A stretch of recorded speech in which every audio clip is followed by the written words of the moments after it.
9 डिसेंबर. हां.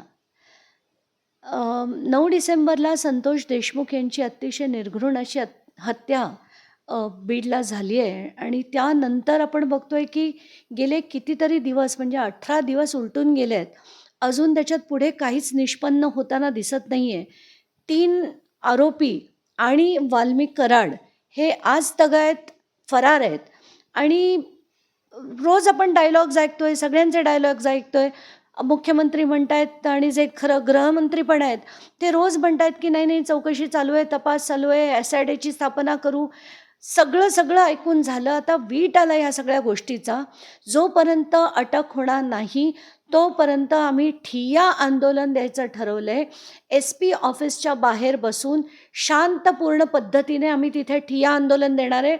2 मुख्य मागण्या आहेत. एक म्हणजे धनंजय मुंडेंचा राजीनामा आणि दुसरी म्हणजे वाल्मिक कराड यांची अटक. हे जोपर्यंत आम्हाला होत नाही, तोपर्यंत बीड सोडणार नाही, असा निर्धार आम्ही आता केलेला आहे. अजून जे कल्याणची घटना झालेली मुलीची हत्या झालेली काय रोज उठून ज्या ज्या घटना होत आहेत, आता कल्याणची म्हणजे तिच्या वडिलांनी जे म्हटलं ते जेव्हा ऐकलं की ती चिप्स आणायला गेली आणि ती परत आली नाही, तर असं काय म्हणजे त्या माणसांना काय म्हणावं आणि त्याच्यात त्याची बायकोची साथ होती. हे ऐकून कसतरी होत आहे मला. आता आपला देश खरं कुठच्या दिशेने जातोय आणि जर कायदा आणि सुव्यवस्था नीट राहिली नाही तर आपल्या देशाची खरंच वाताहत लागेल, असं कुठेतरी भीती वाटायला लागली. आता तुम्हाला काय वाटतं महाराष्ट्राला काय चालेल? सगळं म्हणजे पहिलं म्हणजे पोलीस यंत्रणा जी आहे ना, ती इतकी सडलेली आहे.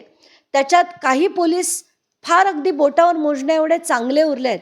बाकी पूर्ण सिस्टम सडलेली आहे आणि जोपर्यंत त्यांच्यावर कारवाई होणार नाही ना, त्यांना जोपर्यंत धारेवर धरलं जाणार नाही, तोपर्यंत देश बदलताना मला दिसत नाही. आणि महाराष्ट्राची खास करून दयनीय स्थिती आहे. एक काळ होता जेव्हा स्कॉटलँड यार्डबरोबर त्याची तुलना व्हायची.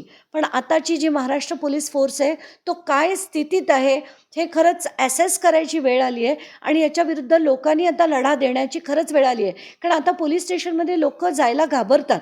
म्हणजे जरी कुठला गुन्हा झाला असेल, चोरी झाली असेल, तरी एक दहशत आहे की आपण पोलीस स्टेशनमध्ये गेलो तर ते आपल्यालाच लुबाडतील पोलीस.